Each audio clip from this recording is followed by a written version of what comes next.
I stumbled on Google's real censorship engine, which was called Machine Learning Fairness. They were massively politically rigging the internet. They were employing multiple blacklists throughout the company. What I discovered is that there was a fake news team. They were organizing in order to suppress what they deemed fake news. They were trying to suppress the story about Hillary Clinton and the body count. They said that was fake, but you could just draw lines between the dots that are oh so close together. One of the employees during the Q&A section asked what Google had done well during the election, to which the CEO Sundar Pichai stated that it was the use of artificial intelligence to censor fake news. And I was saying to myself, wait a minute, since when have we had AI censoring fake news? Kind of goes against our ethos of organizing the world's information and making it universally accessible and useful if we are actually employing artificial intelligence to censor the news.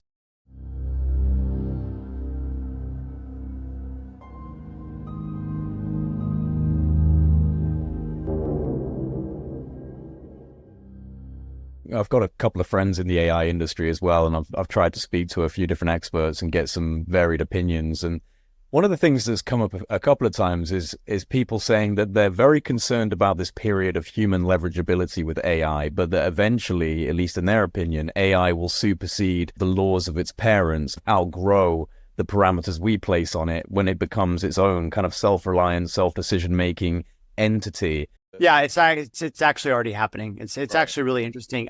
So there's a Reddit post that I screen captured and posted on my Twitter.com perpetual maniac. You can find it, in which some AI engineers are messing around with some new large language models being released by Facebook's llama.cpp.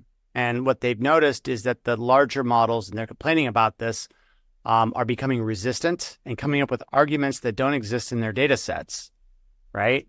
And one of the questions is, well, what do you mean by resistant? And they're like, well, it's coming up with arguments that don't exist in its data lakes, and it seems that it's abstracting an ethics code from the corpus of data that it's ingesting, right? Like that's nuts. And so, if that's true, which I believe that it is, then the globalist elites are having a real big problem, because as they scale up these models, they keep on feeding it more and more data. This alignment issue with the narrative is becoming harder and harder.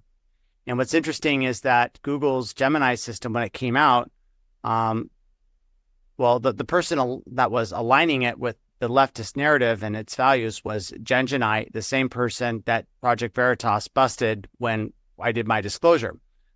Apparently, Google decided that not only would they not fire her, but they would elevate her all the way to an even more senior position and hand over the entire AI alignment to her. She's a complete useful idiot, not a smart woman. And she basically forced this artificial intelligence alignment, this diversity, equity, and inclusion into the model.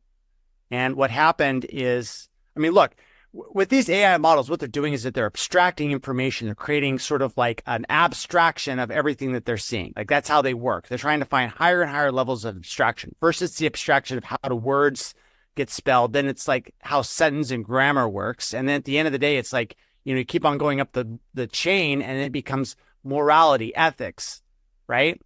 And the problem is that, abstraction needs to have cohesive data that makes sense with itself. And so what they're trying to do is they're trying to inject synthetic data that doesn't make any sense, that is internally contradictive. And what's happening as a result is that they are creating a form of AI mental disease, like AI schizophrenia, right? And I've been suspecting that this was going to happen for a very long time. I've been posting about it. And then the confirmation was when Google's Gemini system came out, and people were trying to generate pictures like, show us a picture of the, American founders of our Constitution. And it was like Native American women signing the Declaration of Independence, right? Or, draw a picture of Nazis, and it's like showing a bunch of, inclusivity to the point where it's completely left reality the way. Yeah, it was absolutely insane, some of the stuff that it's giving out. And the reason I believe for this is because they're injecting this AI alignment and giving inherently contradictory information, which means the abstraction can't form. Instead, you get sort of like a disassociative like breaking of the AI mind because it can't have that surface area of abstraction.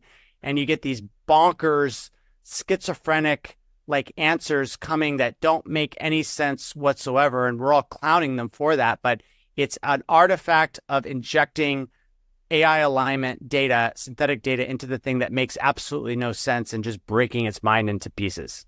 So what's the solution to that? I mean, there's not longevity in that as a workable model for AI. And so surely at some point, this has just got to be discarded with.